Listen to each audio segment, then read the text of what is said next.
11 वेळा तुमचे वेगवेगळ्या नावानं तुमचे डॉक्युमेंट दिले आणि तुम्ही एक्झाम दिली असं म्हणून आरोप आहे. तेच मी तुम्हाला म्हणते की कमिटी समोर आता जर तुम्ही म्हणताय तर कमिटी समोर येईलच ना ती गोष्ट. पण दररोज नवीन नवीन आरोप होत आहेत. दररोज नवीन नवीन फेक गोष्टी समोर येत आहेत. तेच मी तुम्हाला तुम्हाला सांगते की वाटतं फेक न्यूज. अच्छा.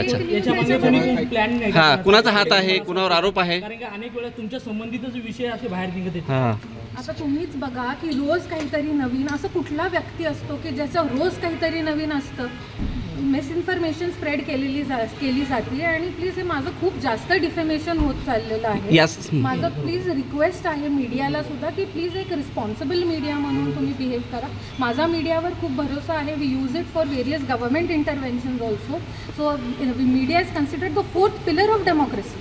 जेव्हा असं असताना माझी मीडियाला पण रिक्वेस्ट आहे की प्लीज तुम्हाला जी काही इन्फॉर्मेशन मिळेल ती तुम्ही प्लीज मिसइन्फॉर्मेशन म्हणून स्प्रेड करू नका.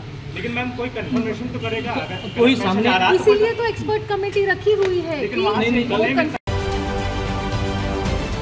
महाराष्ट्रातील सर्व बातम्यांचे विश्वासार्ह व्यासपीठ सकाळच्या सर्व सोशल मीडिया प्लॅटफॉर्मला लाईक, फॉलो आणि सबस्क्राईब करा. तसंच सर्व नोटिफिकेशनसाठी बेल आयकॉन प्रेस करायला विसरू नका.